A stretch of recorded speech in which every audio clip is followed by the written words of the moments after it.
মধ্যপ্রাচ্যে সংঘাতের প্রভাব পড়েছে বিভিন্ন দেশের হস্ত কারুশিল্পে। কাঁচামাল আমদানি করতে হিমশিম খাচ্ছে থাইল্যান্ডের ক্ষুদ্র ব্যবসায়ীরা। উৎপাদন খরচের সঙ্গে দাম বাড়ায় চাহিদা হারাচ্ছে বিভিন্ন ঐতিহ্যবাহী পণ্য। ব্যাংককের অদূরে এই ছোট্ট দোতলা বাড়িতে অস্তিত্ব সংকটে থাইল্যান্ডের ঐতিহ্যবাহী হস্তশিল্প। কাঁচামালের বাড়তি দাম আর ক্রেতার অভাবে দুশ্চিন্তার ভাঁজ পড়েছে শিল্পীদের কপালে। 2018 সালে প্রতিষ্ঠিত মতমো স্টুডিও করোনা মহামারীর সময়ও ব্যবসা করে গেছে একচেটিয়া। তাদের প্রধান শিল্পকর্মের মধ্যে রয়েছে রেজিনের তৈরি পুতুল আর খেলনা। থাই রূপকথা আর পৌরাণিক কাহিনী থেকে অনুপ্রাণিত হয়ে এসব পণ্য তৈরি করেন শিল্পীরা।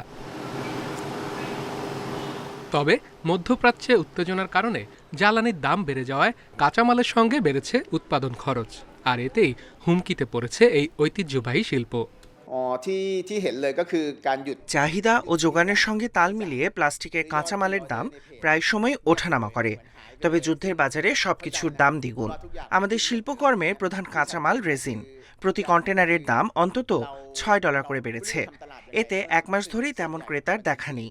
লোকজন শিল্পকর্মকে বাড়তি খরচ মনে করছে।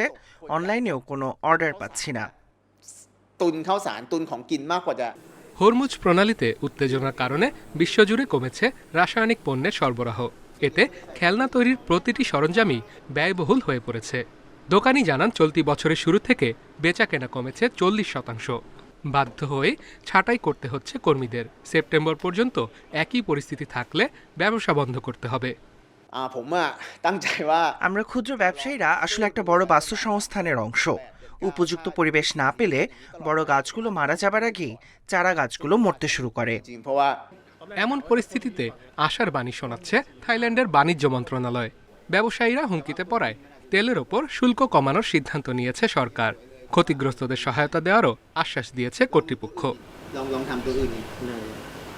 দেওয়ান জামিলুর রহমান, ইন্ডিপেন্ডেন্ট নিউজ।